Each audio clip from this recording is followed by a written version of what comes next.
Hey hi, welcome back to my channel. இன்னைக்கு வீடியோல நம்ம என்ன பார்க்க போறோம்னா முகூர்த்தம் ஜடை எப்படி பண்றதுன்னு ஸ்டெப் பை ஸ்டெப் டியூட்டோரியல் தான் பார்க்க போறோம். முகூர்த்தம் ஹேர் ஸ்டைல் ஸ்டார்ட் பண்ணுறதுக்கு முன்னாடி முதல்ல வந்து ஹேர் ப்ரிப் பண்ணிக்கணும். ஹேர் ப்ரிப்பரேஷன், அதுக்கப்புறம் ஜடை எப்படி போடுறது, ஜவுரி முடி எப்படி ஃபிக்ஸ் பண்ணுறது, அதுக்கப்புறம் front hair style, crown puff எல்லாமே வந்து ஏற்கனவே டியூட்டோரியல்ஸ் நான் போட்டிருக்கேன். அந்த வீடியோவோட லிங்க் எல்லாமே இந்த வீடியோ கீழே நான் கொடுக்குறேன், பார்த்து தெரிஞ்சுக்கோங்க. இப்போது இந்த கிளைண்ட்டுக்கு நான் ஜடையெல்லாம் பின்னி அதுக்கப்புறம் நெட் எல்லாம் நான் ஃபிக்ஸ் பண்ணிட்டேன். நெட் ஃபிக்ஸ் பண்ணி கீழே வந்து பார்த்தீங்கன்னா ஒரு ரப்பர் பேண்ட் போட்டிருக்கு. அது எதுக்குன்னா முடி பிரிஞ்சு வராமல் இருக்கிறதுக்கு. ஸோ அதுக்கு கீழே வந்து சுங்கு வச்சு இப்போ ஃபிக்ஸ் பண்ணிக்க போகிறேன். இந்த சுங்கு ஃபிக்ஸ் பண்ணுறது எதுக்குன்னு பார்த்தீங்கன்னா நெட்டுக்கு கீழே தான் நம்ம வந்து ஃபிக்ஸ் பண்ணுவோம். பார்க்குறதுக்கு வந்து ரா எட்ஜஸாக இல்லாமல் ஹேர் இது பார்க்குறதுக்கு ரொம்பவே அழகாக இருக்கும். நம்மளோட ட்ரெடிஷனும் இதுதான்.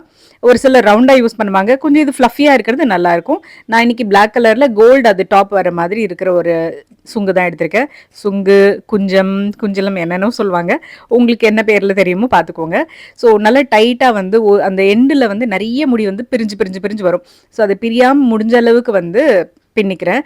இது நைலான் ஹேர் ஃபால்ஸ் ஹேர் அப்படிங்கிறதுனால ரொம்பவே பிரிஞ்சு வருது.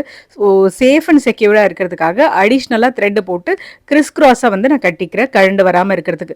ஏன்னா முகூர்த்தம் டைமில் தான் பார்த்தீங்கன்னா தாலி கட்டும் போது, மாலை மாற்றும் போது ஜடைய கூட இருக்கிற எல்லாருமே வந்து மேலே தூக்குறது, கீழே இறக்குறது, இழுக்கிறதுன்னு அந்த டவுன் பார்ட்டை தான் ரொம்ப பிடிச்சி இழுப்பாங்க. ஸோ கழண்டு வராமல் இருக்கிறதுக்கு எவ்வளோ செக்யூர் பண்ணுமோ அவ்வளோ செக்யூர் பண்ணிக்கிறது ரொம்ப இம்பார்ட்டண்ட். அதே மாதிரி நானும் வந்து நல்ல ஒரு காட்டன் பிளாக் த்ரெட், திக்கான காட்டன் பிளாக் த்ரெட் வச்சு நல்லா செக்யூர் பண்ணிக்கிறேன். இந்த சுங்கு ஃபிக்ஸ் ஆகிருக்கிற இடத்துல ரொம்ப தின்னா இருக்கிறதுனால நெட்டை இறக்கி விட்டு அது ஸ்கேண்டியாக இல்லாமல் தெரியறதுக்கு நெட்டோட சேர்த்து இன்னும் கொஞ்சம் த்ரெட்டு போட்டு திக்காக நான் வந்து கட்டிக்கிறேன். அப்போ தான் மேலேருந்து திக்காக வந்துட்டு சடனாக ஸ்கேண்டியாக இருந்தால் நல்லா இருக்காது.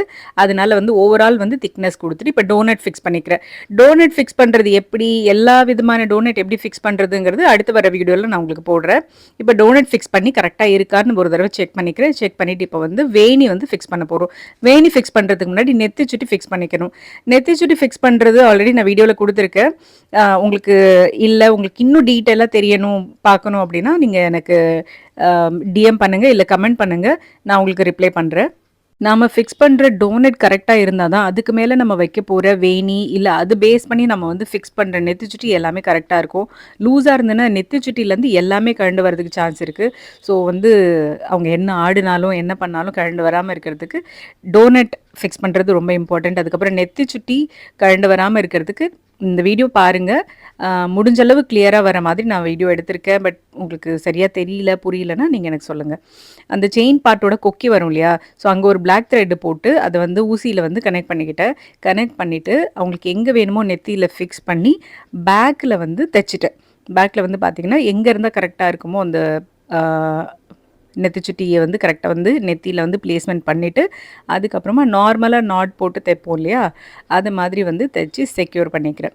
அங்கே செக்யூர் பண்ணிவிட்டோம். அதுக்கப்புறம் நெத்தியில் க்ளூ ட்ராப் இல்லைன்னா டபுள் டேப் ஏதாவது போட்டு ஃபிக்ஸ் பண்ணிட்டோன்னா கழண்டு வராமல் இருக்கும்.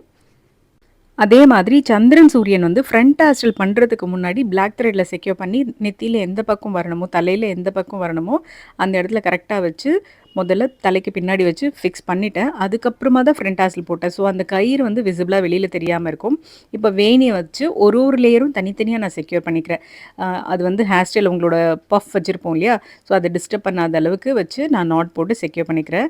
இது எந்தளவு வந்து நான் வாயில் சொன்னால் உங்களுக்கு புரியும் தெரியல. ஜஸ்ட் நீங்கள் டீட்டெயில்ஸ் வந்து எப்படி நீங்கள் வந்து வீடியோவில் பார்த்தீங்கன்னா உங்களுக்கு கண்டிப்பாக புரியும். எந்த இடத்துல நான் லாக் போடுறேன், பூ எப்படி நசுங்காமல் வந்து நான் ஸ்டிச் கொடுக்குறேங்கிறத பார்த்துக்கோங்க.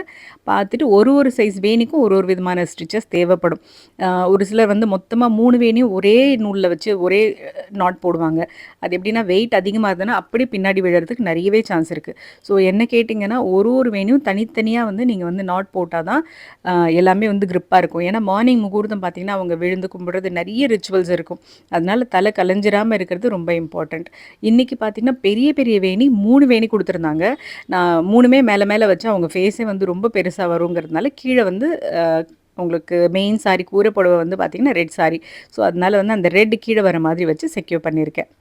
இப்படி தான் என்னோட மார்னிங் பிரைட்ஸ்க்கு நான் வந்து ட்ரெடிஷ்னல் முகூர்த்தம் ஜடை பண்ணும்போது ஃபாஸ்ட்டாக, குயிக்காக அட் த சேம் டைம் எல்லா இடத்துலையும் வந்து நான் ஸ்டிச் கொடுத்து, ஒரு இடத்துலையும் வந்து அவங்களோட ஆக்சசரிஸ் எதுவும் கழண்டு வராமல் இருக்கிறதுக்கு எல்லாமே பக்காவாக நான் ஸ்டிச் பண்ணி அவங்களுக்கு வந்து செக்யூர் பண்ணி விட்டுருவேன்.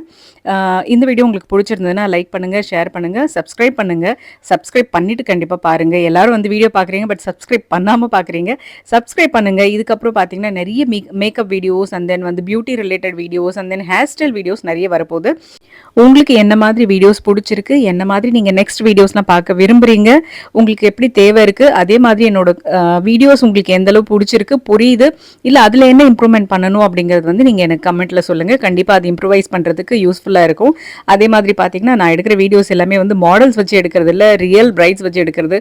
ஸோ டைம் சேவ் பண்ணும்போது ரொம்ப கஷ்டம். மார்னிங்லாம் வந்து வீடியோஸ் எடுக்கிறது ரொம்ப கஷ்டம். அதனால நான் வந்து ஸ்ப்ளிட் பண்ணி சின்ன சின்னதாக வீடியோஸ் நான் போடுறேன். முடிஞ்சளவு என்னால் எந்தளவு உங்களுக்கு வந்து பெஸ்ட்டாக வந்து சொல்லிக் கொடுக்க முடியுமோ இந்த யூடியூப் வீடியோஸில் நான் உங்களுக்கு சின்ன சின்ன டியூட்டோரியலாக நான் சொல்லித்தரேன். பார்த்து தெரிஞ்சுக்கோங்க. என்னோட சேனலில் சப்ஸ்கிரைப் பண்ணுங்கள். மறக்காமல் எல்லாருக்கும் ஷேர் பண்ணுங்கள். இனி எல்லாரும் ஸ்டைலாக இருக்கலாம். நான் உங்கள் கே ஸ்டைலிஸ்ட். பாய்.